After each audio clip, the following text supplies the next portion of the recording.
ауырғанда оқылатын дұға. Бірде Осман ибн Абу әл-Ас, Алла елшісіне Алланың игілігімен сәлемі болсын, бойындағы жанын жегідей жеген дертін айтып, мұңын шақты.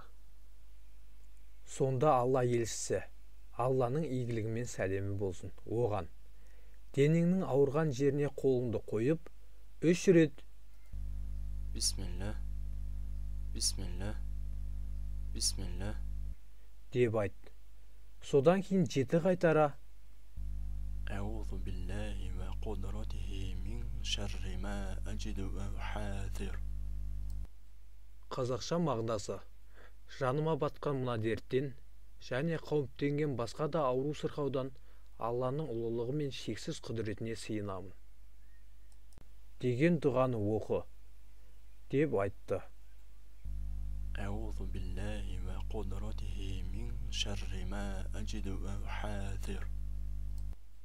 Қазақша мағынасы: жаныма батқан мына дерттен және қауіптенген басқа да ауру сырқаудан Алланың ұлылығы мен шексіз құдіретіне сыйынамын.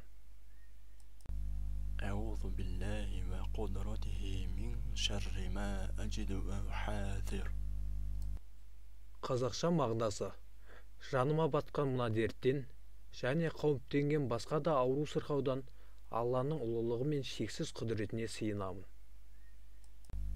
Әузу биллахи ва қудратихи мин шарри ма аджиду ва ухазир.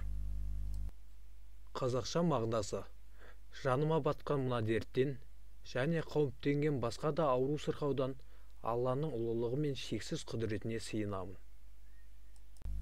Әузу биллахи ва қудратихи мин шарри ма аджиду ва ухазир. Қазақша мағынасы: жаныма батқан мына дерттен және қауіптенген басқа да ауру сырқаудан Алланың ұлылығы мен шексіз құдіретіне сыйынамын. Әузу биллахи ва қудратихи мин шарри ма аджиду ва ухазир. Қазақша мағынасы: жаныма батқан мына дерттен және қауіптенген басқа да ауру сырқаудан Алланың ұлылығы мен шексіз құдіретіне сыйынамын. Әузу биллахи ва қудратихи мин шарри ма аджиду ва ухазир. Қазақша мағынасы: жаныма батқан мына дерттен және қауіптенген басқа да ауру сырқаудан Алланың ұлылығы мен шексіз құдіретіне сыйынамын.